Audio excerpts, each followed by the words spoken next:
نگرانی این است که در یک شهر ابرقدرت یک گروه اوباش میتواند با سلاح یعنی که در شهر آزادانه بگردد و ببینید در نتیجه این زد و خورد 3 کس کشته و 9 کس مجروح گردیده است. البته من فکر میکنم که روسیه یک دولت ابرقدرت است و میتواند به این حادثه بهای قانونی بدهد و تجربه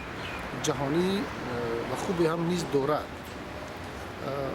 و چون ما با روسیه مناسبت خوبی دیپلماتی داریم، شریک استراتژی هستیم و همچون برادر کلانی همه وقت ما روسیه را یاد میکنیم. فکر میکنیم که مقامات دخلدار روسیه به این حادثه بهای قانونی بدهد. خواهش میکنم موقع خود رو معین نمایید.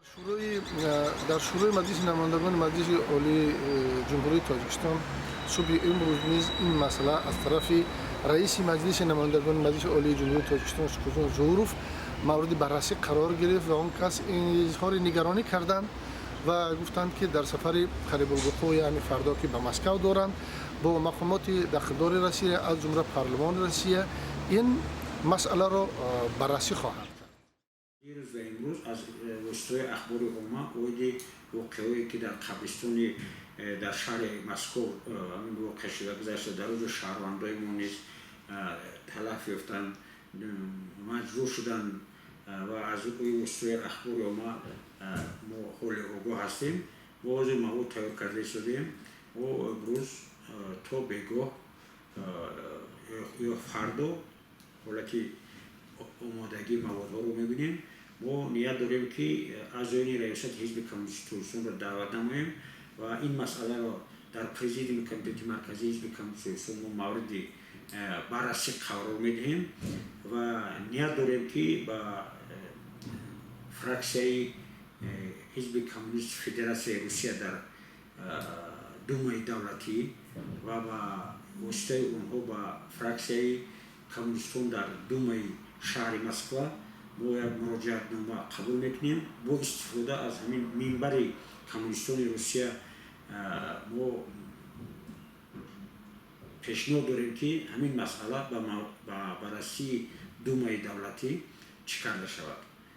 پیش بنیاد کرده شود تا اینکه حقوق و آزادی‌های شهروندان ما در کشور روسیه که شریک استراتژی کشور ما اعلام شده است مورد بررسی قرار داده شود و برای حفظ حقوق شهروندان ما تدبیرها اندیشیده شود، چون که اندیشیدن تدبیرها پیشگیری چون عملهای نامطلوب که خاراکتری ناسیونالیستی ملی دارد و میتواند که به مناسبت دوستی و همکاری همگرایی کشورهای ما خلل‌دار وارد سازد. با واسطه همین منبر دومای روسیه با واسطه فراکسیای کمونیستان در روسیه با یک مراجعتنامه حالا تهیه کرده شدیم و با اونها میفرستیم تا اینکه این مسئله در سطح بلند در سطح